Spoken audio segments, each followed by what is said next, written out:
Hey everybody, welcome. Thank you guys so much for being here today. My name is Felicia from the School of Sweet Georgia, and this is our live office hours that we do every month, once a month on the last Thursday of every month. And so excited to see you guys here in the chat. We actually have a lot of things to talk about. Every month I come here, I'm like, oh, what are we going to talk about? But we actually have quite a lot of things to catch up on. And so I'm excited to see you all here in the chat today. Hello, Star. Hello, Brenda, Karen, Nancy, Amanda, another Nancy, Jamie. Wonderful. I'm so excited that you guys are all here. Now, before we get started, I just want to share with you. I'm very excited about the thing that I finished. I did end up seaming it and everything. Oh, hi, Bridget. Bridget is here too. This is the cowl that I made on the circular sock knitting machine. And I think I showed it before, but basically the idea was I took the cash silk lace, a lace cashmere yarn, and a silk mist, which is a silk mohair yarn, and I cranked them together, held together in the circular sock knitting machine. And then I joined the two on the side after dropping down a stitch down the side of each tube, joined the two together, and then seamed the whole thing. I love it. It's very warm. It's very colorful. It feels amazing. I'm just very proud that I finished this, and I just wanted to share because I love it. And yes, fantastic, wonderful. I see Robin here, Joyce is here, Elizabeth, 103 degrees. So you would not be wearing this, which is mohair and silk and cashmere, and is actually super warm, and very wonderful. Wonderful. Thank you guys all for being here. Hi, Joan.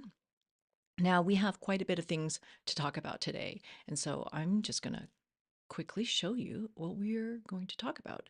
And so here is our kind of like agenda for today, the things that we're going to talk about, what is top of mind, what's happening right now, what are the latest updates, what are the upcoming events happening, talk a little bit about community. We actually don't have any Q&A today, which is really interesting. A lot of the conversation is happening within the discussion forum on the school, which is awesome. And I have so many share your wins. I have so many projects that I want to show you guys. They are amazing. They're posted in the forums. I'm so excited to talk about them. So let's go ahead and talk about all of these things. So what is top of mind right now? So you guys may or may not know that we just returned back from H&H Americas in Chicago, which is a trade show that started last year in North America, but previously H&H had been running in Cologne in Germany. And so we had, prior to the pandemic, attended this particular trade show for 5 years in Cologne. And it was a great opportunity to connect with a lot of other makers and everything like that. And then the last show that we went to was probably 2019, and then we stopped going altogether because of lots of issues. And so this is the first show that we've attended. It was really, really amazing. I think that the message that I got back from this particular show, meeting a lot of yarn shop owners and the whole sort of seeing the industry, seeing all the makers, seeing all the dyers, the feeling that I got was that it's really important what yarn shops are doing in order to like build community in person. That's one thing. But the other thing that I really got was that multi-craftual makers are everywhere. And all of these yarn shops are working super hard to be able to support makers of all different crafts, all different levels. No longer is the yarn shop the knitting shop. It's supporting knitting and crochet and tapestry and punch needle and weaving and rigid heddle weaving and spinning. All of these shops want to be able to support makers no matter what craft they're working on. And so I felt kind of like coming out of it that this is a time for people who love fiber arts. Anything that you want to do in the fiber arts, you will be supported. And so yeah, just came back feeling really positive about all of that. So really, really, really good. The other thing that I noticed at this particular show was tons of punch needle, tons of crochet everywhere. Crochet amigurumi, crochet granny squares. Crochet was like quite hot. And then, I mean, like even this photo, yeah, this is the giant sort of art piece that was at the lobby of the show. So as soon as you walk in, you see this particular art piece.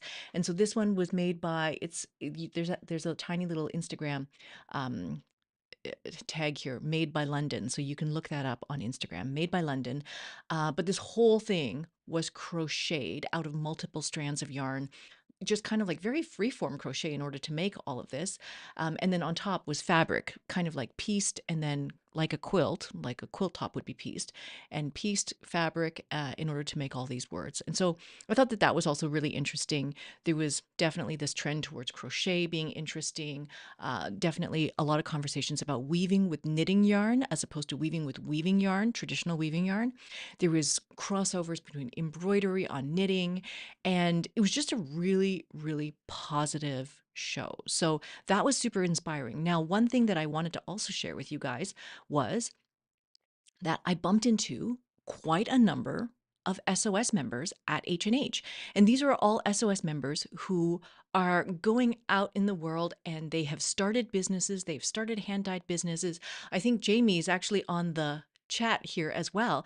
Jamie, you guys may or may not remember, she posted her skirt here in the SOS forums maybe a year ago, a year and a half ago. And so I remember her from the skirt. And so now she is also working in the industry, working with knitwear designers and all of these kinds of things. So she's she's in it. And then I also met Danny. Danny had a hand-dyed yarn booth, and it was right next to our booth, so we got a chance to chat. And so his business is called Nitty Gritty Fiber Arts. So I encourage you to go to his website, check out his website. The story, the backstory of this hand-dyed yarn business is quite amazing. It's quite touching. It was yeah, I was very, very moved, and I encourage you guys to go check out Danny's work there. The yarn is beautiful, and you can't really see from this photo, but the way that his booth was set up was like a little campsite, and so he had camping chairs, and there was like this very sort of woodsy, campy vibe, which was awesome. And then Deidre was here as well. So Deidre Dar, her business is called Keenan Hand Dyed Yarn.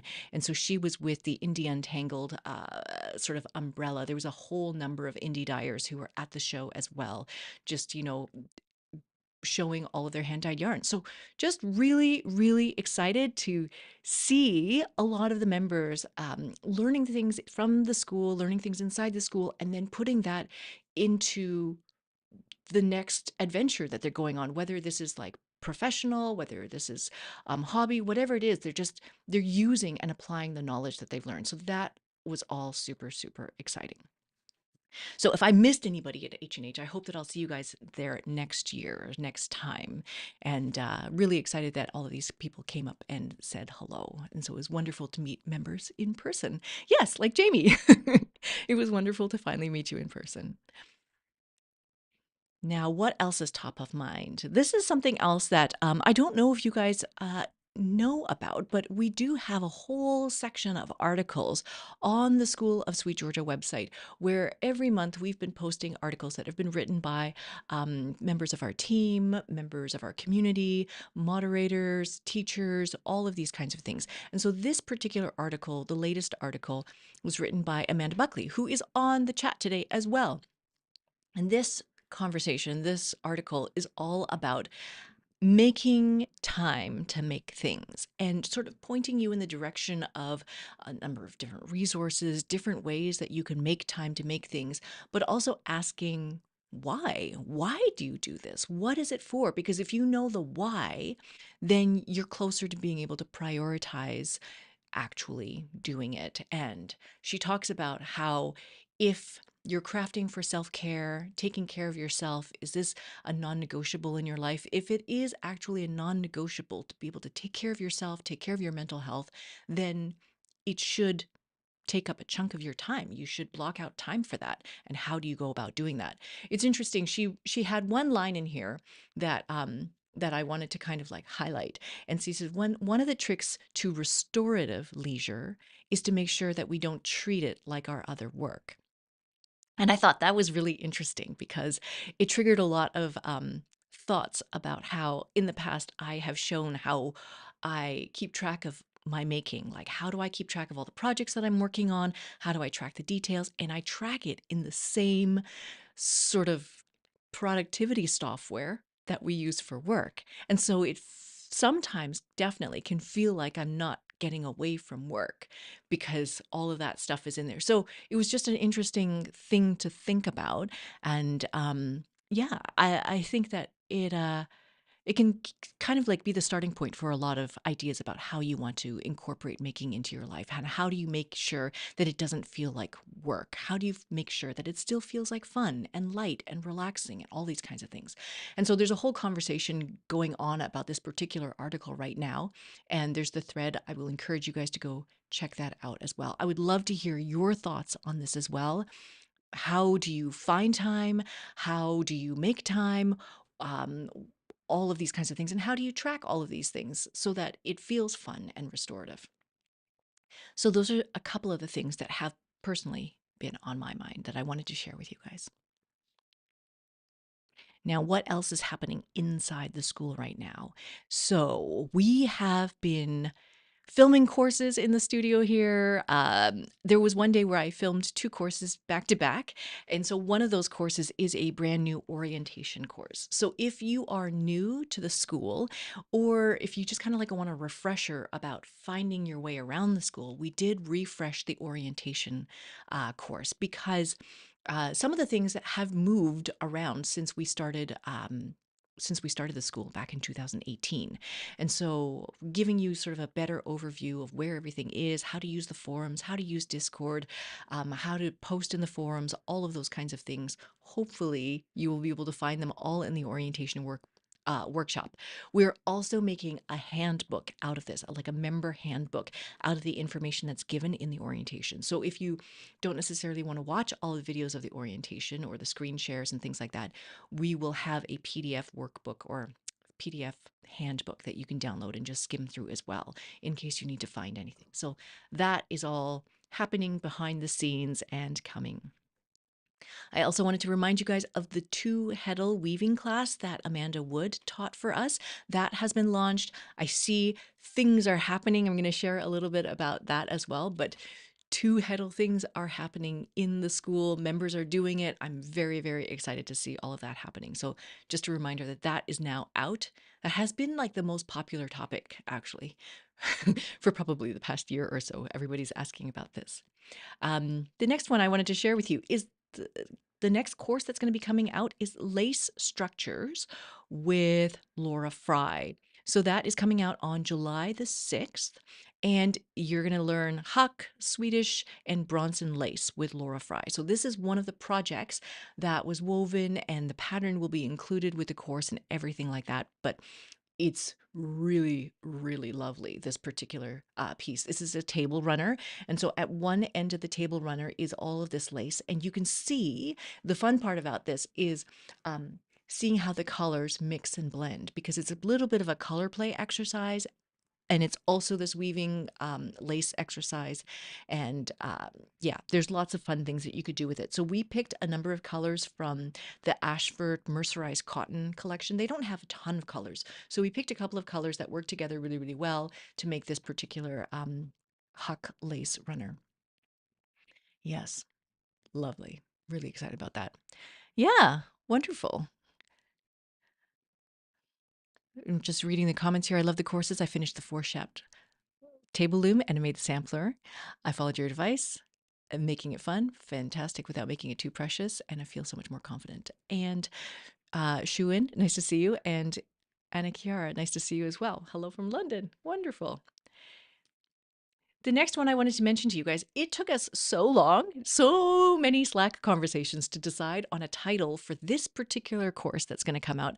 But this is basically um, a course that is with Kim McKenna, where Kim came into the studio and she decided she worked with three different spinners at three different levels. So there was one spinner who had, I believe, spun on a spindle, but not necessarily on a wheel yet. And then there was another spinner who had spun for about a year. And then there's another third spinner who had spun for a number of years. I think it's like 7 years. And so looking at each one of these spinners and sort of where they're at and what they could do from wherever they're at. So looking at progression from wherever you happen to be. So Kim would watch everybody spin and then give advice on, well, what can you try next? What can you try next? What can you try next? And so we decided to call it Spin in Clinic because it sounds like sort of diagnosing and looking to see where improvements could be made for each individual spinner. And so it's hopefully going to be a very, very interesting class for you guys. I know that the things that Kim worked on with the spinners in this particular workshop were things that she also worked with me on maybe about a year and a half ago. And Kim watched me spin over Zoom. And so I would just sit at my wheel and I would spin, and she would watch me through Zoom and she'd watch me spin. And then she would pause and then ask me to make like multiple samples over and over again, different samples, like making sure that your hands are more consistent with the drafting, making sure that your hand is moving backward at the same distance each time, making sure that you're treadling the same rhythm each time, making sure that you're treadling consistently or counting your treadling, all of these very specific things. And I worked through a number of series, like a number of samples. I think I made like 7 or 10 samples, and they were all plyback samples. So I would spin for, maybe about a minute, make a plyback sample, see what that looked like. And then she would ask me to change some things, and then I would make another plyback sample and then compare, and then another one and another one, another one. And so at the end of the day, like I'd made all of these samples, and the progression to see where I started to where I finished at the end was really noticeable. And so a lot of the things that I learned from her during that one session, I've still continued to do. So even when I want to like spin my default yarn and just watch TV, I'm still thinking about I need to treadle really consistently, treadle, count my treadles, count how many times I treadle relative to how many times I pull back for a make, how much I draft forward, how much I draft backward, just keeping my hands really consistent, all of these things. And so this is the reason why I'm really, really excited about this particular class, because she goes through this process with all these different spinners at all different levels to show you like how much improvement you can make just by focusing on a lot of these little things. So I'm very, very excited to have that come out soon too. So that's going to come out July 19th, and we're just putting that all together right now. Yes. Now, something new that this is like telling you this is coming out in the fall. This is a course that we have filmed. We've just finished filming with Caitlyn Shepherd. She is a knitwear designer locally here in the Vancouver area, and she goes by Plucky Pigeon Knits. So if you look her up on Instagram, it's Plucky Pigeon Knits, but it's Caitlyn Shepherd, and she's coming to teach us these color work mitts. This is a beautiful photo of these color work mitts. These have been knit in BFL and Silk Fine. I love this particular color combination, but you can also see I have another color combination here as well. So she made these mitts They have this super, super cute antler pattern. I love that antler motif, but she's done them in a couple of different colorways. And then she's going to teach the techniques for how to knit these mitts. And yes, they're going to be nice and warm. And so this class is going to come out October. It's right now, it's scheduled for October the 18th. And yeah, really excited to be working with Caitlyn. This is our first course together. And yeah, looking forward to seeing how all of this turns out.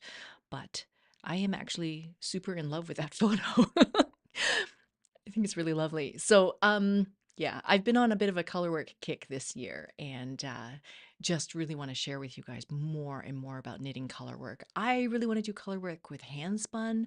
That's a thing. I want to do colorwork on the machine, on the knitting machine. So there's a whole bunch of things there. But yeah, if you are interested in learning how to knit colorwork for the first time, then we do have a class called Modern Colorwork Knitting on the course on the school already, but this course is going to come out later on this fall in October.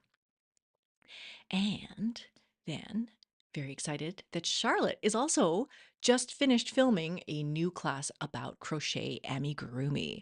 And so amigurumi is like crocheting shapes to make things, to make like little dolls, to make stuffies, to make all sorts of different things.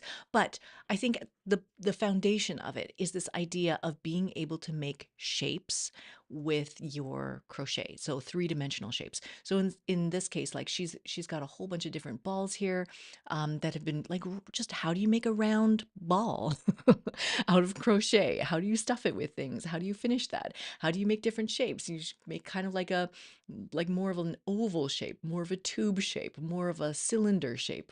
And so it's really, really interesting because if you know these things as foundational building blocks, then you can make whatever character you want. You don't necessarily have to follow a pattern to make a crochet thing. You can figure out how to do it if you know how to increase and decrease and make these shapes. So that's part of what all of this is about. I also really love this photo. So this is really, really lovely. I think Greta and Kathy have been taking a lot of the photos for the school projects and the school courses. And so this is really, really lovely. I love this photo.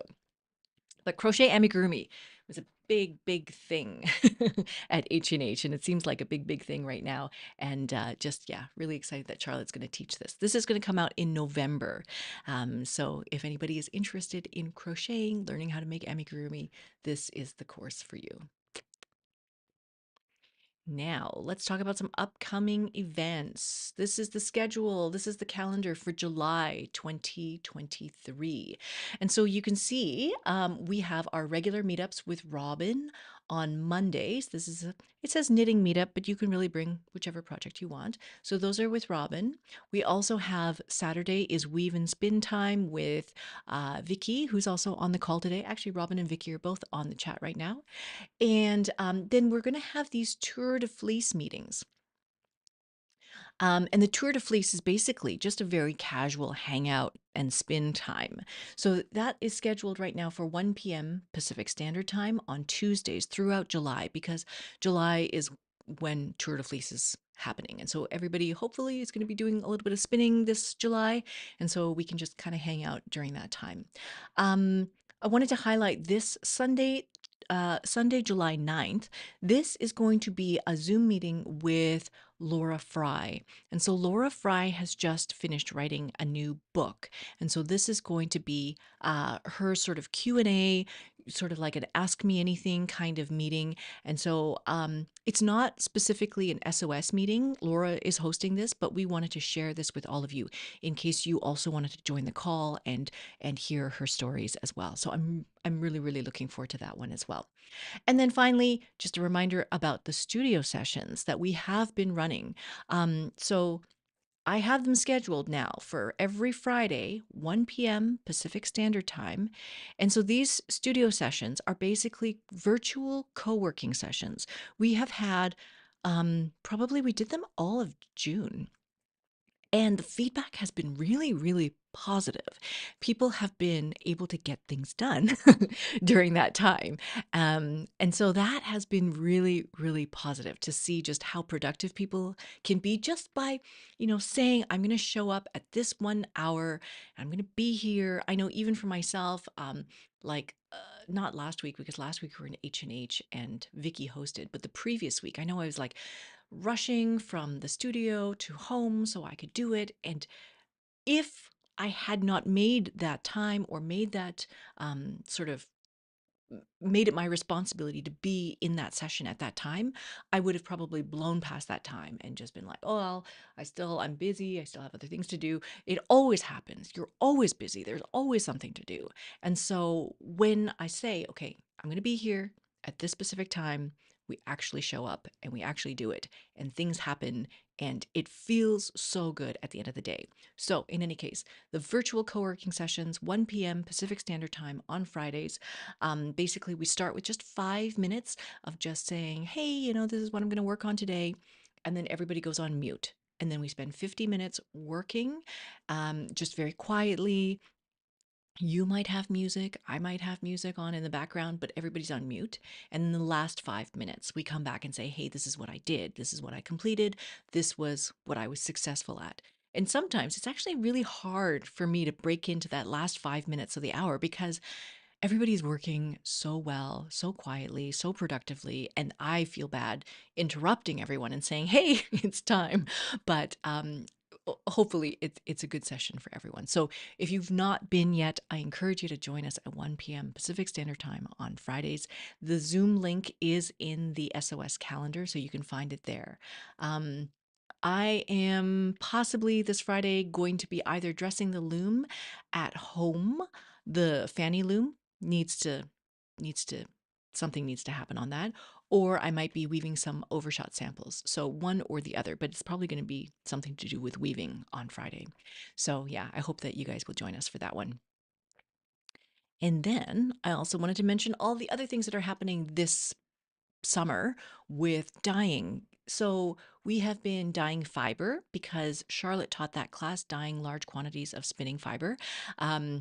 Probably about a month ago in the school. And so that inspired our team at Sweet Georgia to also do a little bit of dyeing this summer. And so even just last night, so Greta, who is our education program coordinator, and then Leah, who is our video editor, and Rachel, who is one of the spinners in that spin in clinic class, and who else was there? Oh, Anita was there as well. And then Charlotte did sort of a dye session with them at the studio here where everybody's learning how to dye fiber basically for the first time. So that was really, really super exciting. So dyeing fiber, hope you guys are curious or interested or wanting to try that. And then we're also going to do the tour de fleece stuff. So spinning a lot of stuff. That fiber braid I'm spinning right now at home. In August, we have the dyeing large quantities of yarn coming up. And so perhaps you guys will want to join us for that one as well. September, we're going to do a spin along for spinning socks. Possibly. I'm going to be spinning for socks. A couple of other people have said I want to spin for other things, and so we'll talk about that too. And then October is going to be Socktober, as always. Now I created a new page here, schoolofsweetgeorgia.com/connect, and so the idea there was basically to put a calendar or put a list of all of the make-alongs, all of the things that are happening, all the things that we're doing and have links to where all of the discussion is going to be. So, is the discussion going to be in the SOS forums? Is the discussion happening on Discord? All of that kind of stuff. So, if you go and visit that particular webpage, I hope that that will help you with a lot of sort of the details of where to get the conversations, where's the conversation happening, all of that kind of stuff. So, that is that. I hope that you guys join us for some of that spinning and some of that dyeing this summer. Now, as a reminder, yes, please go visit the community forums for the SOS. So, the SOS community forums, I talk a little bit, actually, I talk a lot about that in the orientation class and talking about how to make it more manageable, how to not be overwhelmed by the number of posts because there are tens of thousands of posts in the forums and sort of like how to make it useful for you, how to get value out of the forums because there's a ton of information in the discussion forums. So I do encourage you to go and explore that whole area. One thing that I am going to highlight a lot today is the learning plans, because a lot of work is being done in the learning plans. And so this is one thing I always encourage new members, current members, everybody to do, is think about what you want to do, what your goals are, write them out, check in with yourself on a regular basis, come back to it over and over again and say, am I still on the path towards doing the things that I set out to do? And so, yeah, encourage you guys to look into that as well. Groups are sort of areas where everybody's focusing their study notes on a particular topic. So I'm going to show you some of the ones that are happening in the natural dye area. But if you're doing like an experiment or a test, you're really doing a deep dive into a particular topic or a particular craft, this is a really, really great place to share a lot of the things that you are learning or studying. And then finally, Discord chat is become very chatty, and it's really really great to see like in progress what people are working on, and just it's a little bit lighter, a little bit more casual, a little bit more relaxed. um, all the posts are a little bit shorter. It's just a really really nice, quick, easy way to connect with the people in our community. So anybody who's got sort of like an orange highlight on their name, these are all SOS members. But this Discord community is open to anybody who would like to, hang out and talk about fiber arts. So I encourage you guys to check that out as well if you're not already in there. So let's talk about the things that you guys have shared that are amazing. Okay, so this blew my mind. This is by Shuin. Shuin is here in the chat today as well, Shoe Puff Creations. And this blew my mind because I didn't know that this was a thing. Um, Crochet can be done as color work, and it looks like knitted color work. It's like, these look like little knit stitches. It's amazing. So anyways, this just came up because in May we did sort of a color along. So like a make along, enjoying color, looking at different color combinations, playing with color, and doing a little bit of color work. And so this is color work done with crochet. It's amazing. So if you follow this particular thread here, Shuin actually has the finished cowl. There's a photo of her finishing the cowl, wearing the finished cowl, and it shows like her progress along the way. But I wanted to show you this photo because it just kind of shows you up close, um, in progress, how it kind of works. And so you can see that when you do these sort of single crochets into the row below, it makes a little bit of a V shape, right? And these V shapes look like knitted stitches, which can look like color work. Amazing. I did not know that this was a thing until I saw Shuin post this. And then when I went to H&H, I met another girl who had a whole sweater with the whole yoke was crochet color work. And so this is definitely something I want to like look more into. Yeah, interesting technique. So I just wanted to show it to you guys, introduce you to the idea if you were not already familiar with the idea. This is a thing, this is possible. We should all learn more about this because it's very cool. So thank you so much for sharing that, Shuin. It was very, very, very cool. I also wanted to share this one. So Rosemary is also in the chat today. It's so nice to see you guys all here. And so this is her first 4-shaft weaving sampler. So this project was from the Multishaft Weaving Basics course that we taught. And it's all about putting on a very, very, very simple, small, narrow warp and trying a bunch of different weave structures, trying a little bit of plain weave, trying a little bit of twill, trying a little bit of broken twill, trying all sorts of different things. And then also here, there's like a large chunk of color here. Here, there's like narrow stripes of color, and here there's alternating warp ends. So you can see here, there's one warp end that's yellow, one warp end that's blue, and so it's alternating yellow, blue, yellow, blue, yellow, blue. And so you can see just using one weft color, how it changes across all of these different sections. So I think that this is a really fun sampler project to just test and try different things. But Rosemary was saying that this is fresh off the loom. She says, I had fun playing and discovering things. One big thing is learning how the different weave structures change the tension in each section. So you can see in this section, she's got sort of like a broken twill happening here. And so this is the width of it on the loom. And then she's come here and she's doing sort of a two twill here happening here, two twill in one direction and then two twill in the other direction, so these kind of zigzags. And so you can see this part is drawn in much more than here, and so the different weave structures are possibly going to change your draw in. I just finished some dish towels for the kids school teachers. End of school, today's the last day of school, and so I have been giving kitchen towels as gifts to some of the teachers.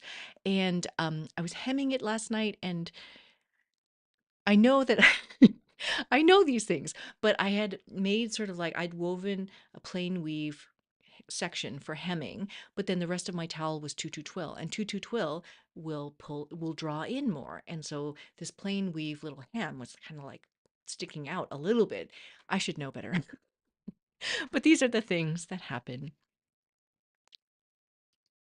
Now, I wanted to share this with you because this is the two Heddle Weaving project that Amanda Wood teaches in her class. So Amanda teaches how to use the two different heddles, how to thread two different heddles in order to create double weave.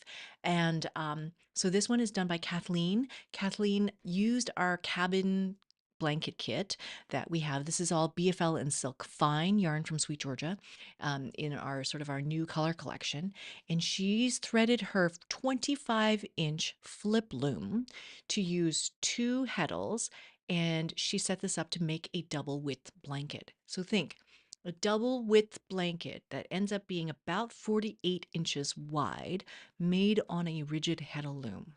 Absolutely amazing. So I wanted to show this to you because this is all the colors in the reed. And then, wait, I have the next photo. So yes, you can see that when this blanket unfolds, one layer will be purple and then one layer will be blue underneath. This one is one layer is going to be purple on top and the other layer is going to be yellow on the bottom, and so on. And so here I am showing you her up close threading. And so this is what Amanda is teaching in her class. So you can find the link to that class down here. Courses 2 Heddle Weaving. But she's showing you how like one warp end will go through the hole and some of the other ones will have to go through the slot. And then there's a chart for how each warp end is going to go through these two different heddles and which slots and which holes in order to create all of the different sheds. You need to make 4 sheds on that rigid heddle loom. And so this is the up close of how that is all working. And that's the finished blanket. So ta-da, absolutely gorgeous. Really, really great. And it looks like there's no skips or anything like that. It looks fantastic. So congratulations. That's a huge project to do on a rigid heddle loom to make a full-size blanket. So really, really amazing. Congratulations on that. Beautiful. So next, I want to share with you, Vicky is also in the chat today. Vicky is one of our moderators in the school. You will see her in the chat every day. She's very, very encouraging. She's very, very prolific if you've ever followed her work. Now, I showed, I think last month, all of the hand spun yarn that she created from our fiber advent kit from last winter. So holiday 2022, Sweet Georgia came out with advent kits for knitting, in fingering weight yarn and DK weight yarn. And for the first time ever, we made a fiber advent kit. And so Vicky took the fiber advent kit, blended some of all the colors together to make different colors that she wanted, spun all of the fiber into these gorgeous mini skeins. You will see in the previous live office hours, we did like a little photo of all of her mini skeins. They're stunning. They're just stunning. And then this month, if you follow this whole thread here, she took all the mini skeins, put them onto her loom. This is her fanny loom that she's weaving on at home, and then wove it all into this gorgeous hand spun, hand woven cloth that then she sewed into a project bag that looks amazing. And like the one thing that's really difficult when you're sewing with things like plaids is lining up plaids and grids and all these kinds of things. And her work looks fantastic. The grid or the plaid is centered on the bag. It just it That's what Star is saying. Stop. It's gorgeous. It's amazing. So, yes, please do go follow that thread and see the entire sort of progression of what Vicky has made. It's very, very inspiring. And these are the things that we want to encourage and we want to celebrate is just this super multi-craftual. This is the entire spectrum from fiber that has been hand dyed and then fiber prep either on blending board or carders or however you're going to prep it, and then hand spun and then hand woven and then sewn. It's the whole journey. It's quite amazing. So that is definitely something to celebrate. Congratulations, Vicky. Now, these ones are handspun yarns as well. So these are all handspun yarns by Caitlyn. Caitlyn has been sharing a lot of these things on her learning plan. And so she said that she's been sort of away for a little bit, but she has been keeping up with the knitting, spinning, and weaving. She finished her first ever test knit for a designer, made 2 sweaters out of handspun, entered all of this handspun yarn at a county fair. And so you can see she's got first place, second place, third place. These are, yeah, absolutely gorgeous. So here, she's entered this skein and this skein and this skein here. So fantastic. Um, and then she has a whole bunch of goals as well here because she has Angora rabbits and she has Angora goats. And so she's going to be shearing the goats, which are named Knit and Pearl. So she has 2 goats, one named Knit, one named Pearl. And so they are going to be sheared, and she's going to be processing, spinning, and dyeing their kid mohair. Um, and then the Angora rabbit, that guy's name is Bun Me, and will also get a first haircut. And then I guess she will spin Angora fiber. So really, really interested to see how that's going to go. So her goals are to process, she says, my now giant hoard of fiber so that it's at least clean and ready to spin. She's going to test out some blends, maybe sock yarn with mohair and wool. That is my favorite. And then she's going to follow the acid dyeing classes and take a stab at hand dyeing some of the fiber. And then she's going to try suint fermentation. And then finally weave something out of my hand spun, is what she says. So that is fantastic. And this is all stuff that Caitlyn has put on her learning plan. And she's checking back in with this like every so often to say, hey, this is what I've been doing. Hey, this is my update. So thank you so much for sharing that with us, Caitlyn. This one is so pretty. So this is Alyssa. Alyssa has been spinning many different fiber braids to make a handspun night shift shawl. Now, this is something that I had spun for last year as well, but I like Alyssa's colors more.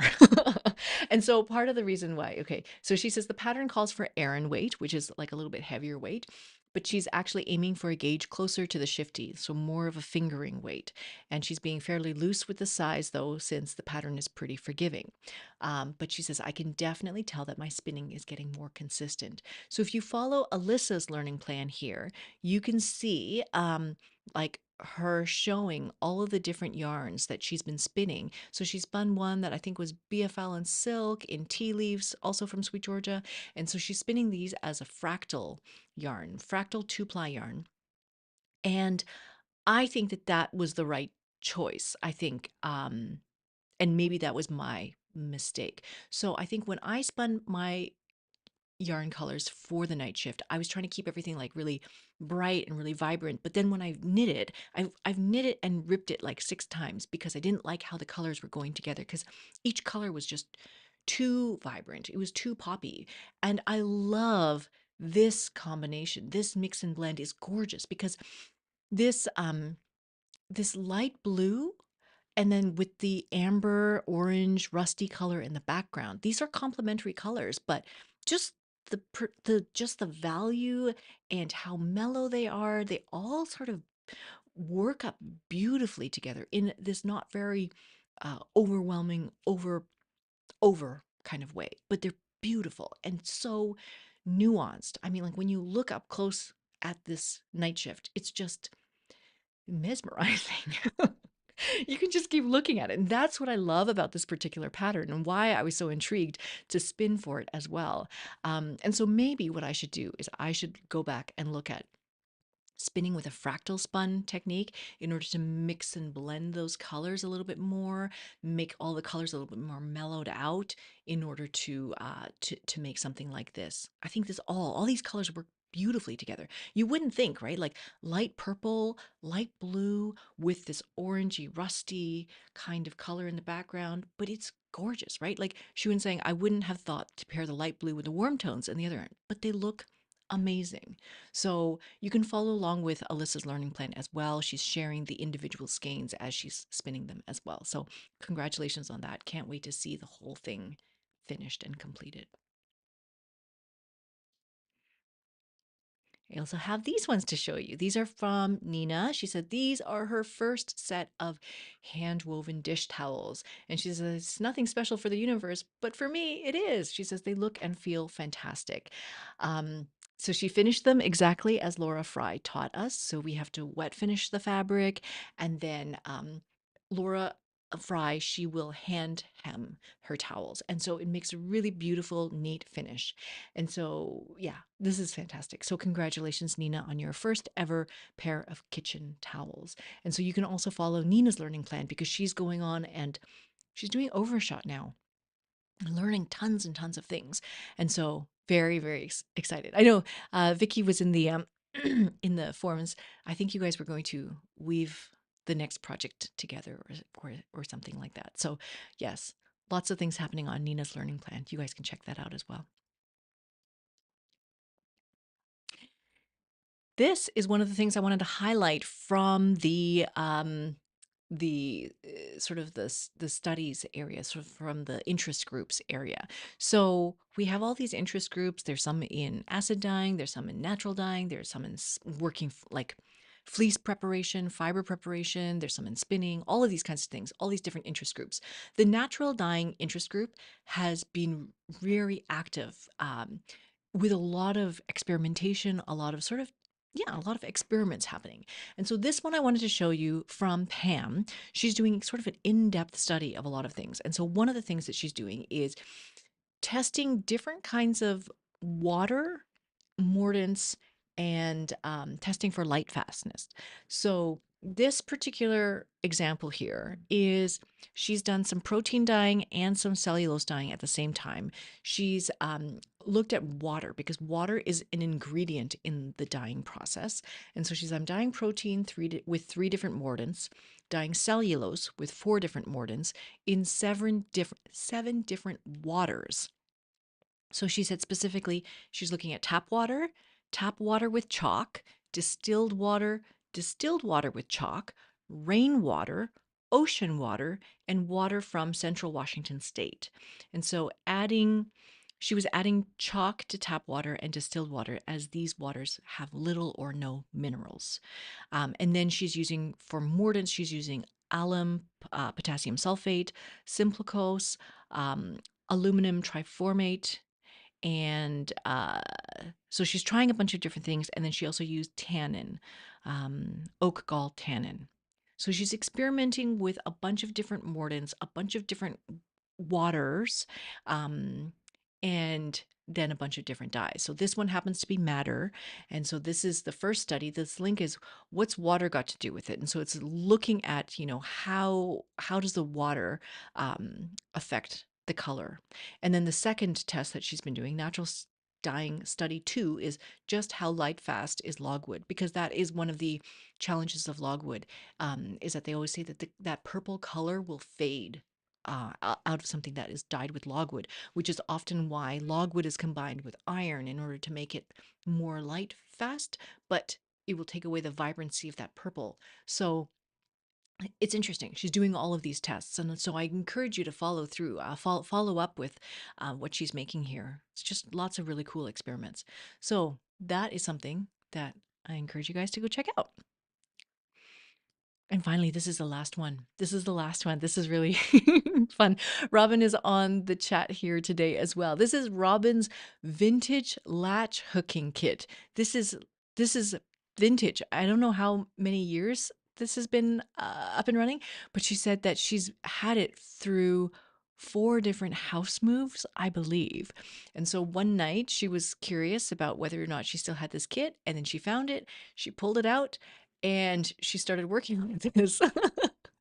And so this latch hook here, you can see it's like a little hook, and then it's got this little leg that closes, and that allows you to make these little yeah, it allows you to loop the yarn through. It's basically like a crochet hook with a little leg that closes on it. And this is the foundation of all machine knitting. It's the foundation of the circular sock knitting machine. That latch hook is like all things.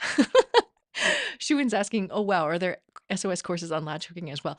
Not at this point. This is a vintage kit, and I did not see actually any latch hooking at H&H, and I did not see any latch hooking kits or anything like that. But I feel like this is going to come back because latch hook, machine knitting, circular sock knitting machine, punch needle. I feel like it's all there. Um, yes. So yeah, that's a craft I haven't seen anything from in years, Elena is saying. Yes. No, we don't offer this yet, but it's very, very interesting. Yeah, that's a good question. If it's different than rug hooking, I think rug hooking is more like punch needle, but I could be wrong. Yes. Yes, latch hook rug in the 80s. I did also have a latch hook kit. It pretty much exactly like this when I was a kid in the 80s, and I kept it under my bed as well. And I just don't know whatever happened to it. I wonder if my mom threw it away. But yes, I think it's really interesting. There's another craft that was kind of a little bit vintage and has also come back, which is Bargello. Um, and so that I made some earrings from a kit maybe about a year and a half ago, 2 years ago. And that was also super fun. But there's all the different things that you can do with yarn, all the different things that you could do. Yes. So finally, that was the last one. So thank you for sharing that, Robin. So this is time to do our giveaway. So our giveaway, you can find the link there, schoolofsweetgeorgia.com/JuneLOH 2023. And the prize for this month's giveaway is going to be 2 braids of Cordell fiber. So let me maybe if we can put that in the chat, but I want to show you some of the fiber that I have on my table right now. So I have this colorway. This is a new colorway. This is called Beachside Brunch. I am currently spinning this one at home into a 3-ply fractal yarn. This has been super fun to spin. The Cordell is just really easy to spin, and it feels like it spins more consistently, but then we'll see when I finally finish the yarn, when I finally go and wash and wet finish the yarn. But this is one of the colorways that is new. This is another one of the colorways that's new. It's called Patchwork Quilt. And that one is one of the newer ones. I also have some of the oldies but goodies, the Tofino Road Trip. And this one is called Farm to Table. These are just a few of the ones that I pulled out from the front shop this morning. But whoever we select to win the giveaway will get their choice of 2 braids of Cordell fiber, whichever colorways you like. And yeah. Oh, Bridget's putting in the chat all of the different links for where you can find the fiber so that you can look at all the different colors and everything like that. Yes. Yes, yes, yes. Yes. This has been really super fun to spin. So I hope that you guys are going to do some spinning this summer as well. Yeah, so that is where the giveaway link is. Thank you so much, Bridget, for putting the links in the chat there. And yeah, that is basically it for today. I'm really excited. If you guys have any questions and you want to pop them into the chat now, we can also talk about some of those things. But Yeah, I think it's been such a busy month. It's been a fun month. Just a lot of people coming in and out of the studio. Lots of things happening at the studio. We're excited to be filming all these classes. Actually, Laura Fry was here yesterday, and Greta and I had the chance to sort of sit and hang out with Laura for a bit, talk for a bit, and yeah, just really feeling good about a lot of things that are happening right now. A lot of things happening in the school, lots of conversation. It's all great. Janet is wondering about a replay of which one? You can let me know. Replay of this. A replay of this is going to be available for sure. So all of the live office hours, we always record them, and they will all get archived inside the School of Sweet Georgia, so you'll be able to get them later at any time. And then, Shuin, you have questions.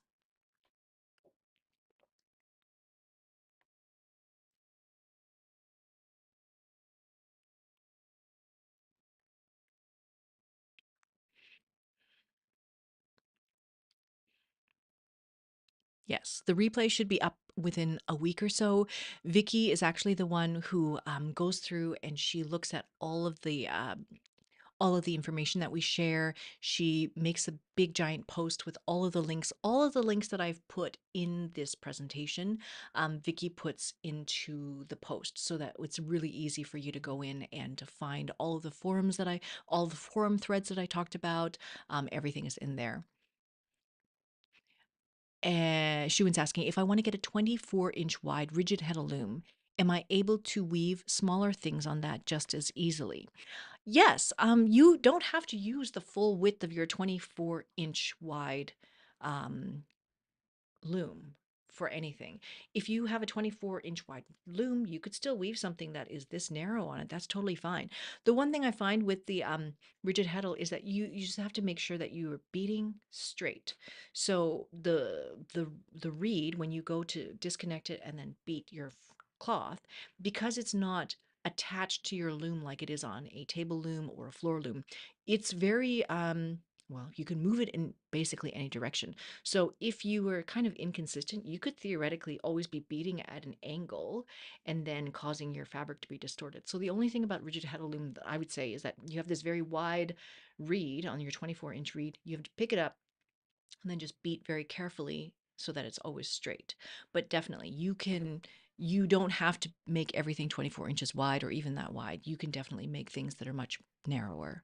Elena's saying the same thing. I find it easy to do narrower projects on my 4 shaft loom.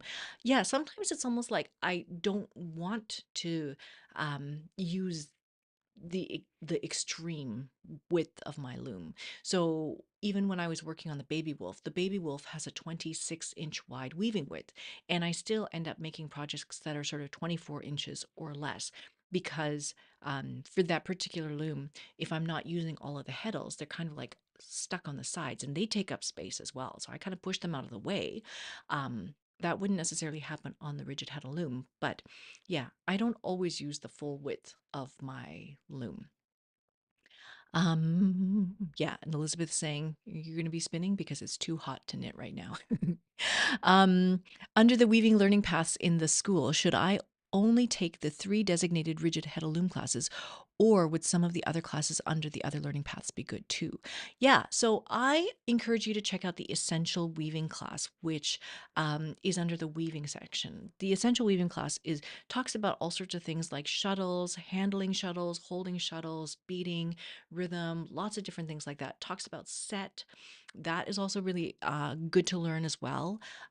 Even if you learned, if you even if you watch maybe even like the multi-shaft weaving basics class, that I feel like is a really fundamental starter, gets you an idea of like how things all work, and then uh, using the rigid heddle loom is just a simplified version, I think, of working with a 4 shaft loom. They're very, very different, but ultimately, at the end of the day, I always feel like the loom is just the thing that holds your warp ends under tension. It just holds your warp under tension. And then all of these different mechanisms just help you create the shed. And then weaving is weaving, like throwing the shuttle, making sure that you don't get too much draw in. All of these things are fundamental to weaving and they're all related. So Yeah, I still encourage you to look at some of the courses under the weaving learning paths. Essential weaving, multi-shaft weaving basics. I would look at Laura Fry's um, classes. Laura Fry has the intentional weaver. That's a very, very good class. Wet finishing for weavers, also very, very important, because wet finishing, you still need to wet finish all the cloth that you've made on a rigid heddle loom as well. So all of those courses, I think, would definitely help. Great. Wonderful. Well, thank you all for being here today. This was great. We should do this more often. So I hope that I'll see you guys tomorrow, 1 p.m. Pacific Standard Time. It's going to be on Zoom when we do our studio sessions, our virtual co-working sessions. Hope to see you guys there. But otherwise, I will see you guys in the forum. I will see you on Discord and hopefully see you at the end of July for the next live office hours.